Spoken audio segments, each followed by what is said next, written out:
get started, my name is Casey Spain. I am the Marketing and Communications Senior Manager for American Pets Alive and the Human Animal Support Services Project. And I'm so excited to be here today with Annette Ramirez from LA Animal Services.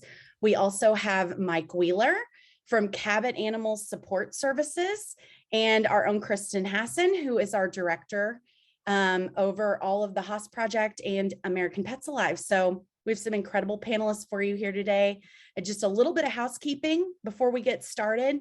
If you have a question, please use the Q&A function and we'll try to get to it. We want this to be very conversational. So this webinar is all about culture of change. This is a beginning of the year. A lot of organizations are joining the HOS Project. A lot of you are starting to think about community animal services, community supported services, what that looks like for your cities. And so we really want to dive in on this. We want to get your questions. So please don't hesitate to ask us and we'll get started. Do any of you want to say anything before we go? Well, I just want to say that Dana Brown from LA City is going to be joining us. She's had an urgent meeting pop up. And so hopefully she'll be joining us and we'll have both her and Annette on. But just wanted to mention that. And otherwise, welcome everybody. We're so excited you're here. And this is going to be a fun, fast moving, action packed hour. So welcome. Okay.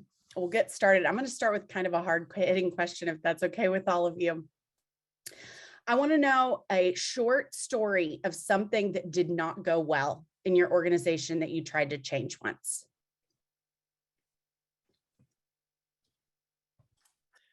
Well, I'll go ahead and start. Why not? Well, this just recently happened. We have a vaccination clinic twice a year, public vaccination clinic. And in my organization, we really tried to go out to the community, to go in the impoverished communities where they need to be on the street with our vet. It was a tough sell to the staff, to the vet. And we went door to door, 400 houses. We dropped off flyers, talked to people. We had 37 animals show up for free vaccines in their own backyard. So that it didn't work, but you know what? We just figured out we did it wrong. We'll just change it and move on the next time, do something better. I love this question. And I had a story that's a little bit different. When I first got to PAC, we had a big volunteer program and they were adopting out bonded pairs of pets. And when I got there, this is a shelter that had an intake of about 20,000. I was like, that's ridiculous. And I basically pushed back on the volunteers and made the change that animals had to just be adopted out. And over a year, the team pushed and pushed, the volunteer team, and explained to me why this was like not necessary to enforce this. And then they ended up being right. And so they started a pretty robust volunteer program just geared at bonded pairs. It's called Pack Pals. It has a Facebook page and they adopt pair after pair after pair of animal. And so it was one of those situations where I tried to make a change and then realized that that change was really wrong for the organization. But boy, I dug my heels in before I realized that. So I apologize to those folks pretty much every time I see them. So sorry, Joe and Charlie. I learned, and you're amazing. Annette, you got a story for us? You know, I don't think I can think of one where it like stayed bad, but I know when the pandemic first started and we went to like an appointment-based system, we didn't have the infrastructure to actually do appointments. So every shelter, we have 6 different facilities. Everybody was kind of doing their own thing and trying to figure out how to make it work. And it was really confusing for the public. So we had to work with like our information technology team to actually come up with like an online scheduler that people could, you know, schedule an appointment for the next available and they could see what was actually available for appointments. But initially and by initially, I mean, for probably a good 6 months, it was complete disarray and it was kind of a mess. hearing that back from staff or seeing your own mistakes reflected in staff and volunteers can be really challenging. How do you all deal when something doesn't go well and you know it was maybe a call you made, or maybe it was a call your staff made that you feel like you needed to take ownership of? How do you handle those things, and how do you talk to your teams about that?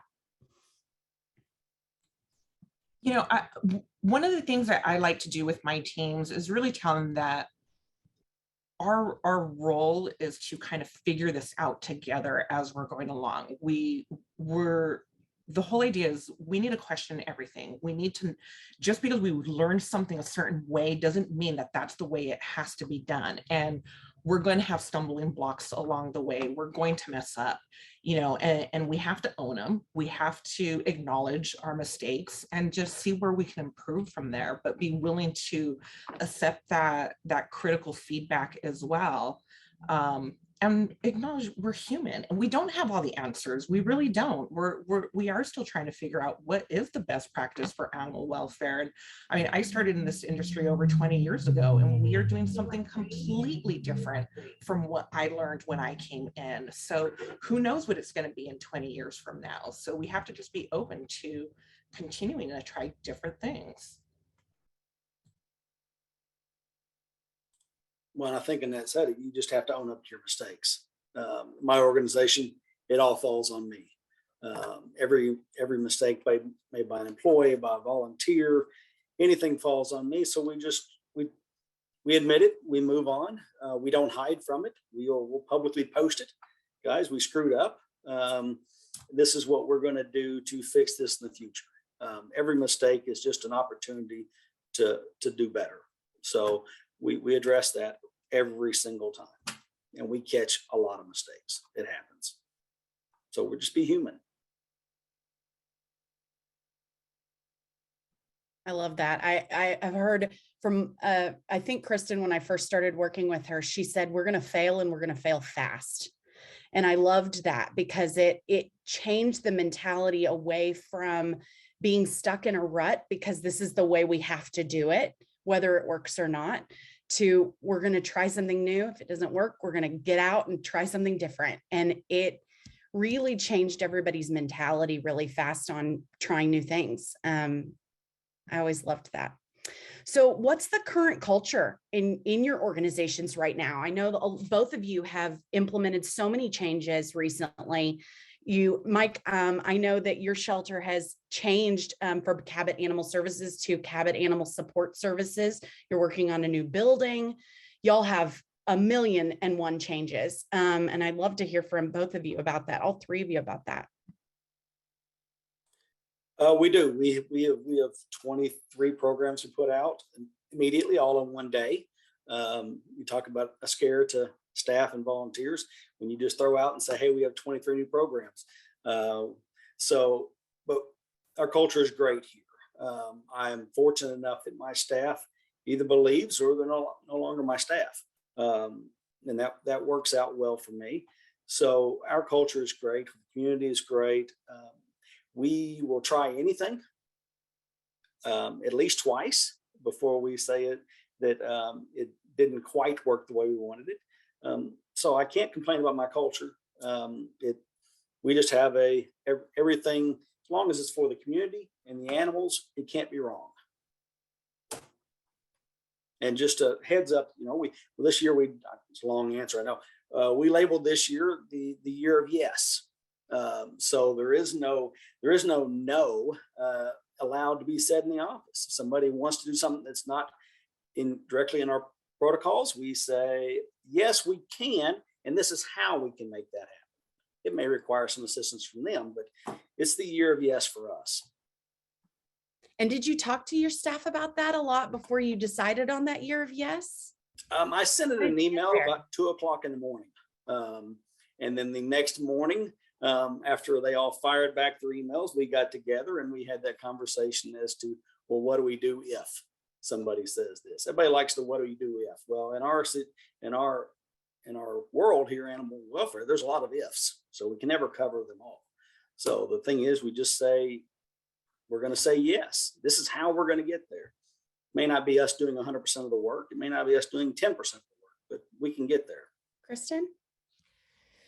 Well, I left, I had run government animal shelters for about a decade and tried to run some of the larger, harder ones to see what we could accomplish. And I am newly about a little over a year into working in a national org. And so I think that the culture in government animal services is something a little bit different than what I live in now. And I would say that it's characterized by everybody being mad at you all the time, at every level, every stakeholder. And a lot of that is that you don't have time to communicate with everyone face to face all the time. Like a lot of it is just bandwidth. Like if you could be talking to the city council, the volunteers, the advocates, and the staff all the time and explaining the why of what you're doing, we wouldn't have some of the resistance we have. Sure, I think 2% of staff and volunteers may just be toxic. They may just be drama creators, but it's a very small portion. And when you really dig in and you talk to people, resistance is always coming from something. And oftentimes for us, it's fear for the animals' lives. It's fear for their well-being. It's fear that a certain practice will impact animals or sometimes people. And so I think that we have to dig. One of the things that I was really proud of is that you, as a leader in animal welfare, to be well and high functioning, you have to not just get used to people being angry and upset all the time, but really embrace it and really try to hear that kernel of truth in what they're saying. And that doesn't mean don't set boundaries with your time, but it does mean that you have to try to understand this person is really upset. And I want to give one quick example. One of the biggest fights I had at PAC was that we started to adopt out pets to people experiencing homelessness. I'm not sure adopt out is the right. We were fostering or adopting to a couple of people experiencing homelessness. And we had some of the most massive resistance from our volunteers. And I really disagreed. I still disagree with them. I think everybody should know the love of an animal. And I was really proud we were finding homes with people experiencing homelessness for pets. But when I really stopped to listen to what was keeping them awake at night and upsetting them, it's that they really did want to know that that animal was going to be safe and cared for. And they had seen dogs that were living with people experiencing homelessness be attacked. And they had seen, it was Tucson, so it's very hot. They had seen their pads get burned. And so what we were able to do is kind of find a middle ground. And we started a program to actually get tennis shoes for every dog living with the person experiencing homelessness, and really tried to work with those fears to create something good. And I think that's what we're always doing as leaders. And unfortunately, I had an awesome mentor. I will always be grateful to Tawny Hammond for mentoring me and teaching me so much of what I know. Most of us don't. And so we get into these shelters and we really want to do the right thing and be good people. And it's hard to understand why everybody's mad and resistant and doesn't believe in you. It's like, it can really hurt you deeply. And so I think that's where people like us, the three of us in this room and several others, need to do more to help mentor people who are coming into the field to when they do try to create change.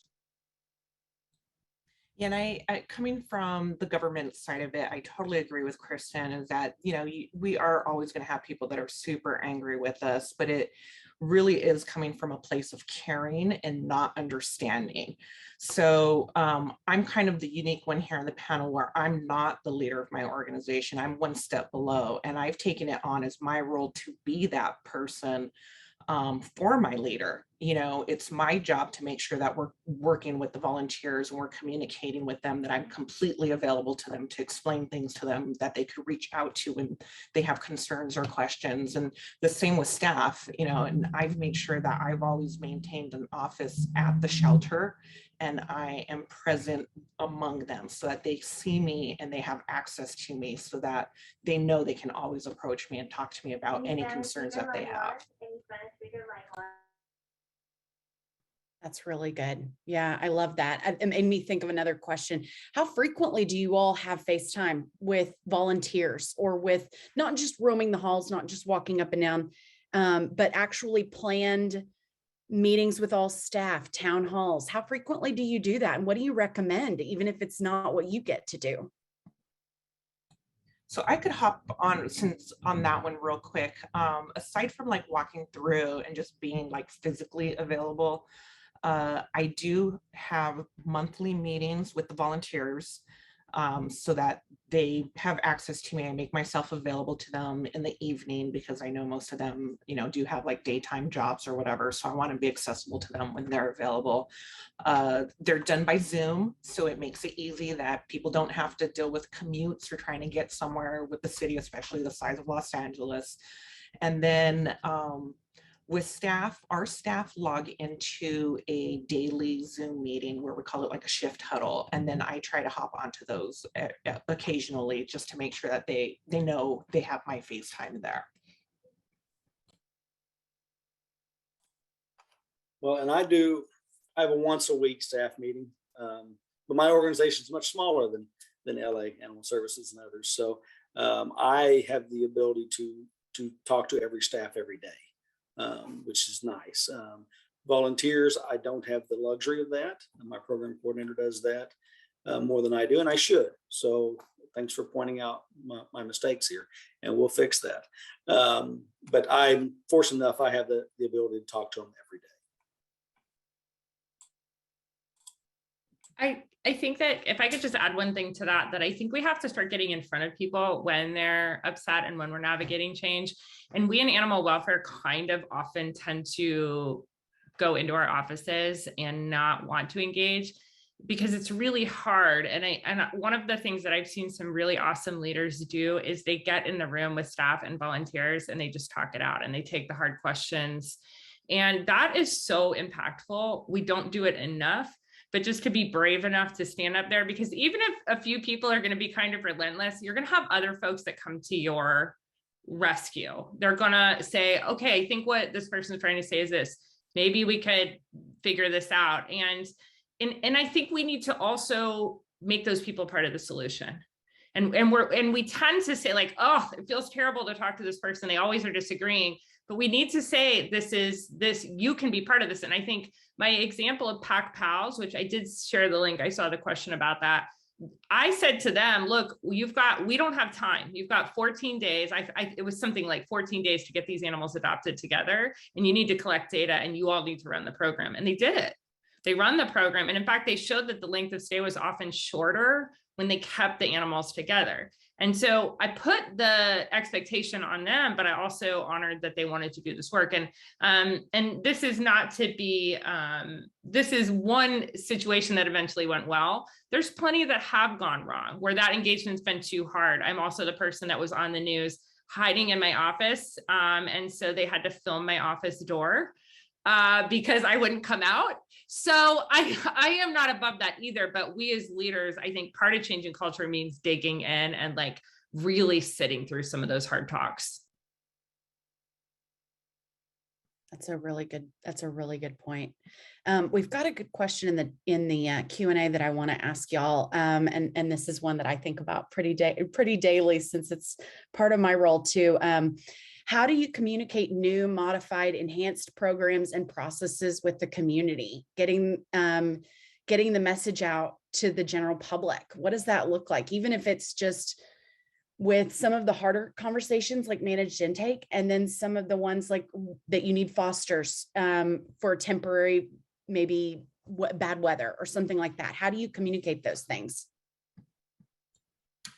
Here in LA Animal Services, what we do is we do a lot of press releases and a lot of social media outreach. I don't know that that's necessarily working because it seems to be hitting the same audience where we want to be able to engage, more and more people every time. So I'm really interested to hear what Mike and Kristen are doing because I would love to hit more people than what we're getting. Well, in Cabot, our new programs, for example, we're not flashy. We don't put out a lot of big press releases. We don't load up social media. Our community cat program, for example, we do a lot of one-on-one education to the public as they call, as they come out. But then also I'm at every city council meeting. I'm at every, Rotary Club, Key Club, Lion Club, all of these organizations throughout there, because these are the people who are going to have my back when one person in the social media says, well, you shouldn't be letting cats run loose in your neighborhoods.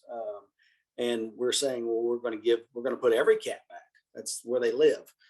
So ours is a little different. We don't jump on social media because that is we all know the keyboard warrior deal. It just gives somebody an avenue who may not even live in my community to reach out and slam us. So we do mostly one-on-one and in private group settings. I have a tiny soapbox about this that I think is really important that I want to throw out there. And I don't think that as organizations, any organization really thinks about this outside of animal welfare, even that your staff and your volunteers represent your community. They are members of your community. And so they should be setting the tone for how these changes are going. They will tell you if they get it or they don't. And if they don't get it, your public's not going to get it. If they don't go to bat for you, your public's not going to go to bat for you. So you have to think about that you are building a team of influencers. As much as we don't like to think about influencer culture, your staff and volunteers are your army of supporters, and they can either bring you up and rise with the cream, or they can bring you down. And so I think that that's a big thing to think about in that.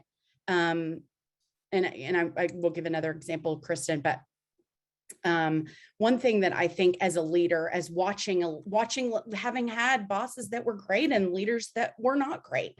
One thing that I love is the empowerment that my boss saw in me, Kristen saw and wanted and allowed me to be able to to try things. I would come to her and say, I want to try this, even if it's a crazy ask of the public, or it was, a wild, harebrained promotion for an adoption, whatever it might be. And she would say, okay, try it, go for it. You're going to own it. It's going to be your thing. You're going to do it. And it would either do well or it wouldn't.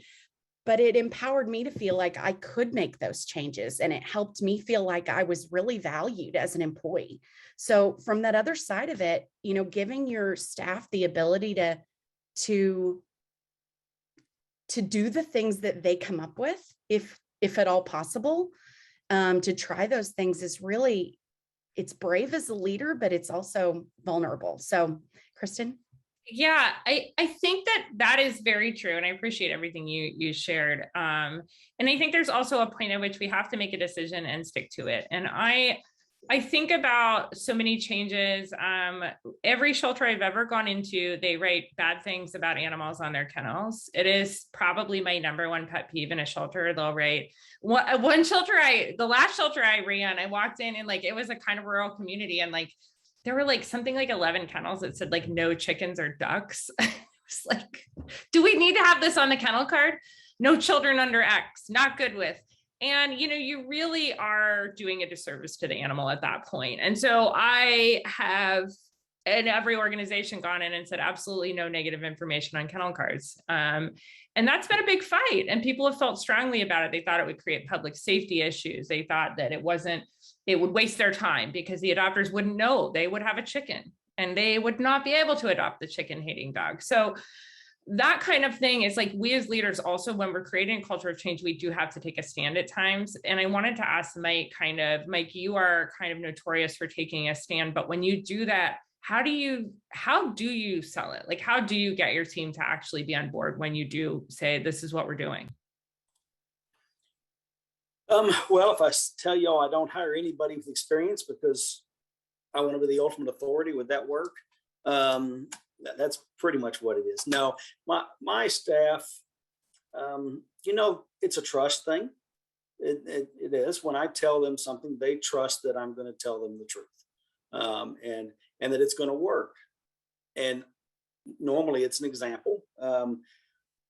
We all have, like Kristen said, we all have those dogs that somebody owner surrendered says doesn't like anybody, doesn't like men, for example, or doesn't like women. And then what do my staff do? They automatically put that in the system. So, but I'm a man.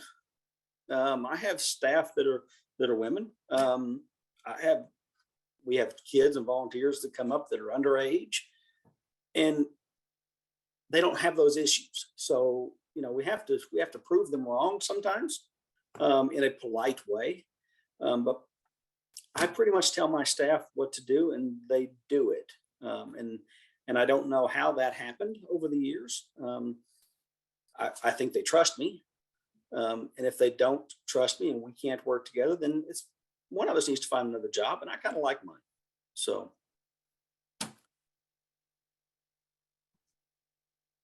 With that said, what mistakes are we making in animal welfare as it comes to building a culture of change? What do y'all think? Well, Dr. Ellen Jefferson, she convinced me at one time to question everything. And that's what we're doing. And I think that's a big mistake we don't make. I mean, we don't question every single part of the job. We take so many things for granted, like we're supposed to pick up every animal, or like the animals are better off in our care than they are with the owner, or that they come in a little skinny and so they can't be good owners. Well, why is that the case? I think that, and then like Kristen said a second ago, we don't stick with anything. We try it, it doesn't seem to be working, or we try some adoption program and it doesn't seem to be working. We have more animals coming in than ever, and so we just forget about those programs and we go right back to the old ways. So I think you have to stick with it and question everything.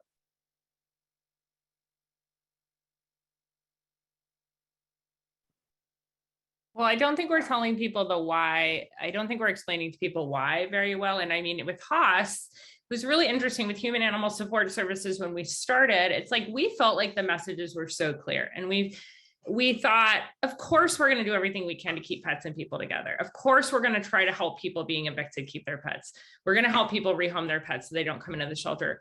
But I think what I have learned is that unless you've spent time in that intake lobby and seen the crying faces of the people that are losing their best friend and their family member and the desperation, and unless you've seen a cat die in its kennel from the stress of being in a shelter, unless you've seen a dog with happy tail that just has blood everywhere because there's no really humane housing for it, or you see an animal that's so depressed it won't eat, like until you live through those things in a consistent way, it's really hard to understand why we would want to help. It's like, why not just bring the animals in? They'll probably get a better home. They'll probably get adopted to a better caregiver. And if these people are so overwhelmed, they can't keep their animals. And so we who are trying to lead community-centered animal services, we need to bring people inside to see what we're seeing more. We need to sort of explain what happens in an intake lobby. The general public thinks people are just going on vacation, getting rid of their animal. They don't know that they're losing everything they have, that they're moving into assisted living and are being forced to give up their kitty of 10 years. We have got to start explaining what we're living and why we've come to believe that keeping as many pets in the community and with their owners as possible is the only sustainable way to move forward. And it's the only way that's humane for pets and people. But I sort of considered myself really good at explaining this stuff, and Human Animal Support Services has baffled me a little bit because I guess we haven't done this long enough that the public really understands. So I'm curious what Annette and Mike think, because Human Animal Support Services and keeping people with keeping pets and families together, it just seems like a no-brainer. Yeah, no, and I think that is probably one of the biggest challenges that we're having is explaining the why, because we are in the industry and we get it. So I think sometimes just assume that the people around us get it, and like that they could just read our minds, which we all know that doesn't happen. And, I think there is a lot of judgment that is passed because people don't understand what exactly it is that we're doing.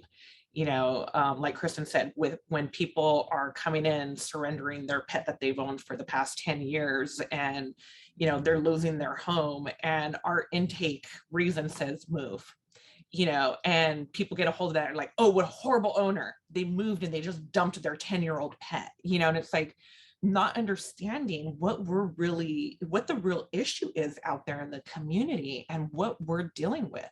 People don't know what we're dealing with. And unless we explain it and tell them where we need the help, they're not going to help us. So I think we have to do a good better at explaining why we're doing it and what we need to do in order to help the community. Well, and I think this brings up, there's two sides to this, because I think that, first of all, our employees and our staff need to understand all aspects of what we do. I go to a lot of shelters and they have an adoption coordinator. Well, that adoption coordinator's never cleaned kennels. They've my staff, and my staff, everybody who starts here, from the kennel tech to the program coordinator to the marketing and fundraising person, they all start out the first 2 weeks cleaning kennels. And then after those 2 weeks, then they move to the front desk, working adoptions and dispatching officers and everything. So they understand what the community needs. So I think that's a big area that a lot of us are not doing well in, is getting our staff to understand all these integral situations the community has when they bring them in, and why the animal's in this condition. And the other side of that, and here I had 2 parts, and I think I missed a part here. I think I forgot it. Isn't that great? That's these live Zoom meetings. It gives us a chance to introduce Dana, who just joined us, and we are so excited to have you here. Dana, running one of the largest animal shelter systems in the country. And I don't know I don't remember the total intake, but it's something completely ridiculous. Does one of you want to share kind of what the system, the LA City animal shelter system is made up of? It's like 5 facilities and 1 billion animals. Right. So we have 6 shelters around the city, and those are the 6 that are operated by city employees. And then we have 2 shelters that are contracted out with contractors. We have about 60,000 animals intake per year. I mean, obviously this year is not the same, but normally about 60,000 animals a year. Well, Dana, you're joining a very lively conversation, and Casey is our moderator, but I wanted to, given that I am so excited, you're kind of back newly at the helm of LA City Animal Services. So will you tell us just a little bit about your background, because you have a human resources background, and creating a culture of change, you have a much broader understanding of that than a lot of folks who've only worked in animal welfare. Yes, I have. So I'm a 34-year veteran of the city of Los Angeles. And for most of that time, I have been a human resources professional. But as you know, most of the biggest problems in anybody's organization center around human capital. And so those of us who sort of know human resources have been like widely sought after all over the city to take roles of leadership. And so I very much believe that that's how I landed my job as an assistant general manager originally at Animal Services. I think that the then director, Brenda Barnett, really was excited about the idea that she would have somebody to come in who not only was a human resources professional, but was a longtime city employee who had relationships sort of all over the city that could sort of, help her sort of navigate, the administrative woes of the business. And so I came here in 2015 as an assistant general manager over administration, which included, HR, contracts, budget, administrative hearings. And so I was here for about 3 years, and then I left to rejoin human resources as the chief employee relations officer at the office of the CAO, which is where our labor contract negotiation goes on. So I did contract negotiations for between 2018 and 2021 A sort of a funny story is that when I was the assistant general manager, Brenda would say, I want you to be my succession plan. And I would tell her, no, I don't want to be your succession plan. I see your job and I don't want it. And if you keep saying that, I'm going to leave. And so I left, but Brenda had the last word somehow.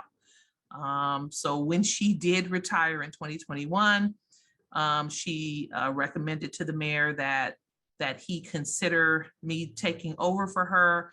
So she didn't ask me to take over. She sent the mayor to ask me to take over. And so, of course, and here we are, because who says no to Mayor Garcetti? So here we go. I love that. You're so good. I'm so glad that we've got you here for this. We've had a few really great questions that I wish you had been here to answer. One thing that came up in the chat, and I've been thinking about this a lot lately, we hear it a lot and it's very common, all of the things going on with COVID. It's been 2 years. People have had COVID. People are tired. Shelter workers are burnt out. Volunteers are burnt out. They're not getting to do the things that they normally got to do. What are you doing as leaders, or what advice would you give that you could empower those people and those staff at other shelters, or help leaders to get empowered and to rejuvenate their staff in this time right now? I think that in this COVID environment, the word of the day is supportive. To the degree that we can have supportive work environments that reflect how appreciative we are of the sacrifices that they are making, how we understand the circumstances under which they work. And then, at least in my agency, to be able to push back on those who criticize or are overly critical about something about which they don't understand fully. And so they'd like to see somebody kind of step in there and say, enough. And my staff is doing a fantastic job. I support them. And you not only say that, but you physically support them. The city of Los Angeles has some pretty amazing programs that they are rolling out to support employees during this pandemic. But a lot of our shelter workers are not able to participate in some of those supportive programs because we're in charge of animals whose lives are depending on us every day. You simply can't take care of the animal from home. And so we have to find creative ways to support staff and, frankly, just pushing back when it's time to push back on their behalf is huge. And I think that, for me, as I'm sort of finding my voice, because as Kristen said, I'm not a longtime animal welfare professional, so there's a lot of learning curve. If I'm going to push back, I have to speak from a place of authority and knowledge, and so it takes some time to get that. But I want my staff to know that I completely support them, and as I continue to learn more and find my voice, I am going to push back in the places that they need it most. Well, and here, we just focus on the positives. There's so many negatives out there, but every staff member is overworked. Nobody in our industry has enough staff. We can't say that enough. But there's nothing better than you save a dog. You may have to amputate a leg, and this dog doesn't even come to the shelter. It belongs to a family, and now we're going to give it back to the family, 3-legged but happy. Okay, that's what we're doing this for. It's that ask not what you can do for yourself, but do what you can do for the city type thing. My staff is reinvigorated every time we're able to help somebody. So that's what we need to focus on. That's what we focus on is what we're doing today to help somebody or some animal. If we're not doing something that's positive in that manner, then let's move on and let's not focus on the negatives.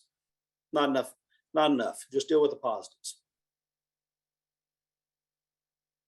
I love that. Remembering why we do this work is so hard when you get into the nitty gritty sometimes. It's also kind of like, I just want to add one thing to what Mike said. There is this element where I think that we've gotten so consumed with compassion fatigue language, and we really need to shift that to talking about high levels of trauma exposure that our staff experience at work.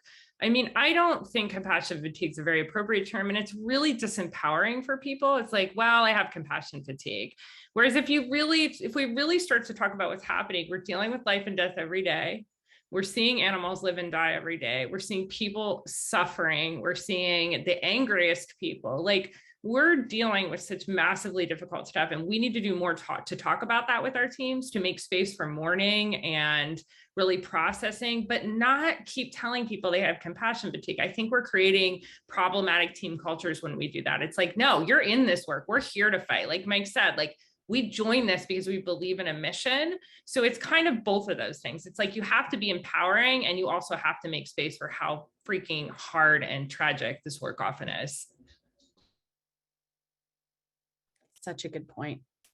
How do you handle people being upset about change as we think about this topic even more? How do you handle people not dealing with change very well?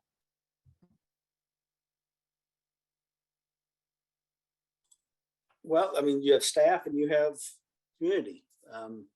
Staff is easier because I can tell them what to do. But either way, community, just yesterday, had a 45-minute conversation face-to-face. You know how hard it is for me and other people to actually be able to sit down for 45 minutes and talk to a citizen face-to-face. You just don't have that time. Extremely upset at every staff member of mine she talked to and came in contact with over the release of the community cat. She just couldn't understand it. But come to find out, it was her heart was the problem. She cared so much for this cat that she couldn't stand seeing it out there. But it took 45 minutes. It took time to sit down and talk and explain, even if it's just to one person instead of a group. Sometimes we don't take that time. We just go and say, this is what it is. This is our policy. This is our ordinance that we have. And that's it. But people, they want to be heard, first of all. And they want to know that you care. If you can show that you care to a citizen or an employee, if you can show you care, they will listen to what you have to say. But if at one time during that conversation, they think you're just in a hurry and you don't care, then the conversation is over.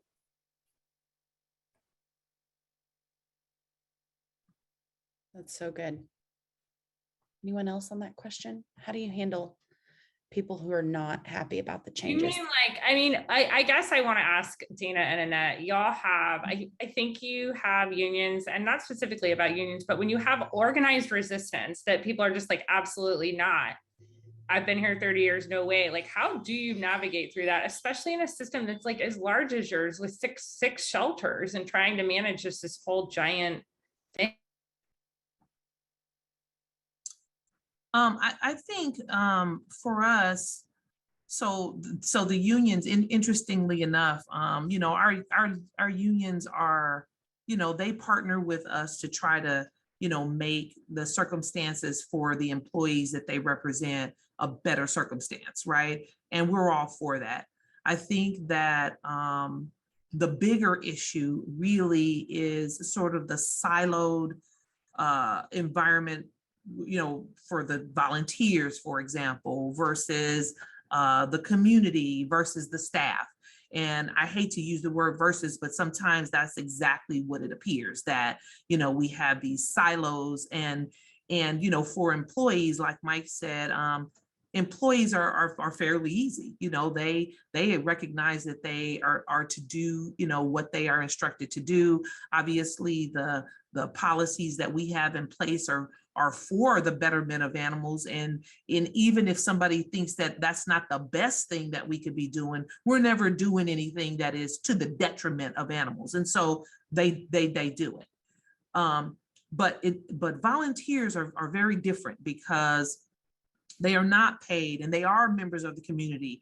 Our volunteers, tend to volunteer near the shelter in their community. So there is a ownership, like extreme ownership over, these shelters. And as I told you, there are 6 that are operated by the city. And so we're talking 6 different silos of community members that want their shelter run in a particular way, not to be confused with if everybody is going to support the zoo or not support or whatever it is, right? Because it's one zoo and it belongs to everybody, as opposed to 6 different places that, that have these different silos. And so, I mean, I think that where we've had the most success is where the staff has been able to work collaboratively with the volunteer corps.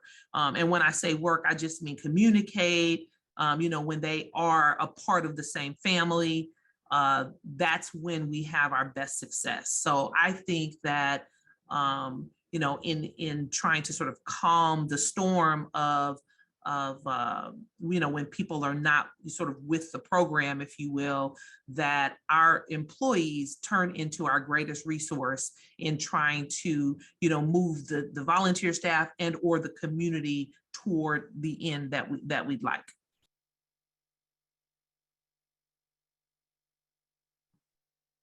Yeah, I think silos is a really common issue, especially, and I know there's, probably not very many people on this call that are dealing with running 6 animal shelters in that volume, but that makes a lot of sense. I mean, thinking about that is just thinking about that size of problem. I don't know how you do that. How do you, Dana, this question is for you. How do you deal with when you have volunteers or you have staff that come to you and say one thing and then say something completely different to other people, or they're just really not getting it? They come to your face, they say one thing, and then they come and say something completely different to other staff or volunteers. How do you deal with that kind of thing? Did you say that was specifically for us? Yeah, I was just asking. Yeah, I was asking you. Well, I mean, I'd have to, I got to think of a situation, but what comes to my mind is transparency. I will say, that's not what you told me. You told me, right? I mean, or did I misunderstand what you told me? I thought, because, we're not, it's not like between me and you, right? I come from a human resources place and there is no between me and you, right? So whatever we talk about is something that is for the life of this organization. And so whoever needs to know and needs to be a part of that conversation needs to be a part of that conversation. So, I mean, I would just, and then if the person is saying something different, then we will deal with that. I don't know why you told me differently. Talk to me the same way you would talk to somebody else. It's important that we're all on the same page about whatever the issue is. Otherwise, we're never going to get around to addressing it. That's a really good point. Kristen, you said something in the chat that I wanted you to talk about out loud. You were talking about trauma exposure a little bit. Why don't you talk about that a bit? Well, our systems are woefully under-resourced when it comes to addressing what our people are dealing with, and animal welfare does have high suicide rates, some of the highest of any profession, and we need to do more. I think we need to start asking people how they're doing more often. I put in the chat, we do this in meetings just in a simple, how you're doing personally, 1 to 10. If you have staff, they're telling you, I'm a 2, I'm a 1, I'm a 3, even once or consistently, you need to check in with them. And I think we don't have the expertise in animal welfare. It's not appropriate for an animal shelter leader to try to lead a session of let's all talk about our trauma. That's going to potentially cause more harm. And so we need to do more to connect with experts who do work in death and dying, work in hospice, deal with people experiencing grief, and then make space through safe avenues with professionals. And I think the EAP system, which is what most of the government shelters work under, you work with perfectly nice, helpful therapists and counselors, but they don't really always have a connection. And so if you do have an EAP program, it's a good idea to try to get one liaison and invite them to come to your organization and talk to them about what the work is happening, so they at least have some awareness. Like, the more you can get your EAP folks to really understand the mission, because a lot of them, I mean, we'll send people to them after they've seen just some horrible cruelty case, and they'll be like, have you practiced breathing lately? It's like, no. No, this is a whole different thing. So we do need to do more. And I think that conversation is really just beginning in animal welfare, but we got to take better care of our people. I think what we're expecting them to bear in terms of heartache and internalized trauma is too much. I think that's so good. That makes me think of another question that's on this. What is the best advice you could give a leader in their first 6 months? We have about 9 minutes left. If each of you will give me about a good 30-second to a minute answer, what would be your best piece of advice to a new leader coming into leading an animal shelter? I would say just go walk about, take a walk about your town, take a walk through the neighborhoods, take a walk, go have coffee at the local coffee shop, go sit at your community community meetings, your Lions clubs and everything. Find out what the community wants, because that's where you're going to get all of your support, all of your funding, all of your donations, all your volunteers, all of your adopters. That's where everybody comes from. So if you don't understand your community, and not your perceived community, not where you normally hang out, go somewhere else, and just go to everywhere you can and sit down and talk to people.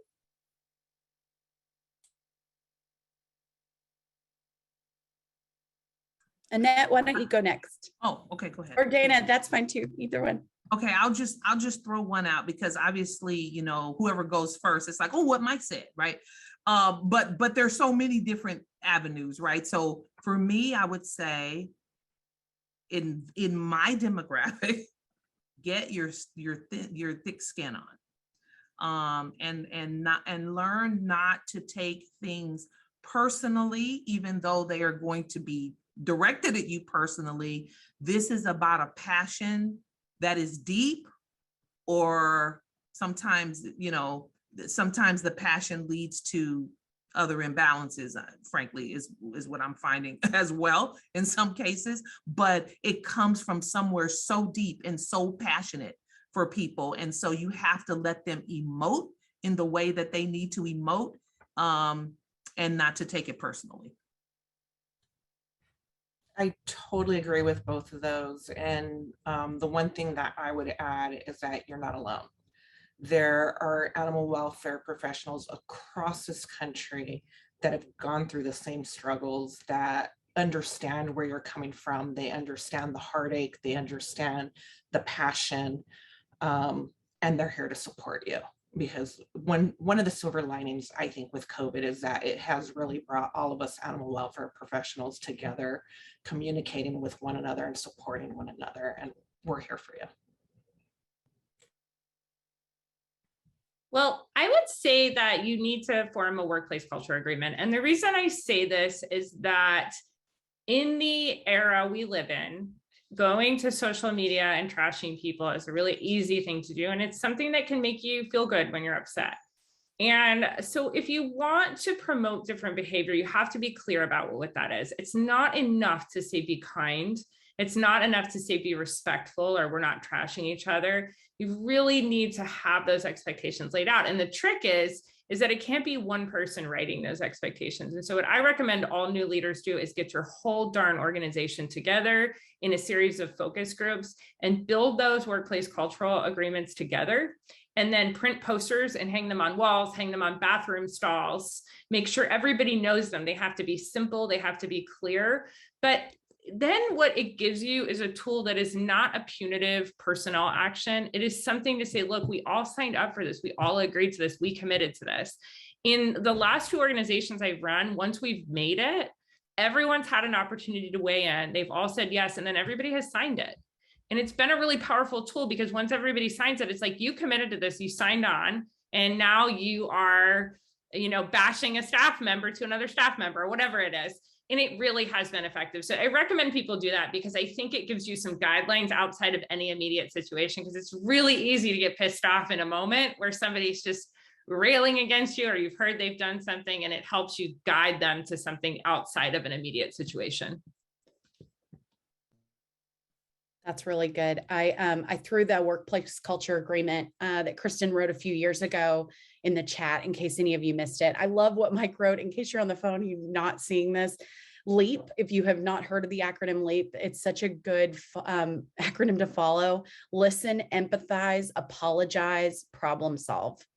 I recently wrote a blog on this topic, and I'll throw it in the chat too. But there was a recent study that Salesforce did that said that 64% of your employees feel I think it's something like 4 times better about their job and their productivity if their director listens to them, if they feel listened to. 4 times the result. I think that that's incredible. And something we should really, it is hard. It is so hard when we're so understaffed, when you have so few people, and you can only be in so many places, right? But I think anytime you can make your staff in any way feel listened to, even if you just have a 30-minute or an hour-long block where your door is always open, you're in a Zoom call and you just stay in there if anybody wants to pop in and answer questions or ask questions for you, that they can get some actual face time with you. I think that that's really good to do. Okay, just we have 3 minutes left on this, so I want to get a couple more questions in. Go around each of you if you don't mind, and we'll start with Dana. Tell me who your hero is, or one of your heroes.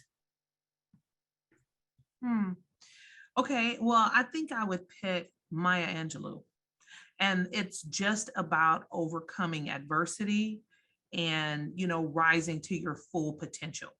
And, I am all about that. In fact, I was recently talking to a group about myself, who I came to the city 34 years ago as a college student, as a clerk. And I am a general manager now, which is the, pinnacle job in terms of an appointed position with the city. And it's just about, and it's not like I've never failed, right? I mean, I've failed probation before and all kinds of things over those 34 years, but it's about, overcoming adversity and, learning to be the best version of yourself, learning from your mistakes. So that's what she did. And I love her for that. I think you might be my hero. Mike, you go next. I wish I had somebody grand to say like Gandhi or somebody, but it's my grandfather. He had a 2nd grade education, and he worked hard his entire life, and he gave me a lot of things to live by that I can't say here on air. But he also told me that it didn't matter what you did in life, if you do it for the right reasons and you do it the best you can, then you're going to succeed. He said, if you want to dig ditches for the rest of your life, you just be the best ditch digger out there, and you will always have a full heart. So that's my grandpa. I love that so much. That's so good. Well, I'm so sorry. I have to jump off. We have to jump off because we're almost done at time. I think we have time for Annette, right? I think Annette, go really quick. Okay, real quick. I don't have an actual specific hero, but for me, it really is our staff and volunteers. I started off working in the kennels. I know how hard the job that they do is. And the fact that they come every day, they show up and they care. They're my heroes, and I feel it's my responsibility to be here for them and do what I can to make them feel seen and heard. Y'all are amazing. It is so awesome to have you here, and we are so honored that you came to talk with us. You all, I think, offer so much real experience, and it was such a fast hour. I want to just share, for those of you who are interested, we are having the first that we know of free virtual conference. It's a Big Dog Masterclass. We know everybody is totally screwed on big dogs, for lack of a better word. It is a bad time for big dogs in shelters. We're pairing up with Maddie's Million Pet Challenge in Haas, as well as Maddie's Fund, to offer this free virtual conference. So please register if you haven't. It's all over our social media, as well as Maddie's Million Pet Challenge. But it's a lot about changing culture too, because there's a lot about why our dogs are in shelters that is about the culture of our organization. So it's really relevant. And just, I want to say thank you. And Casey, back over to you. So thanks for everybody for being here tonight. Thank you, everyone. Y'all have a great night.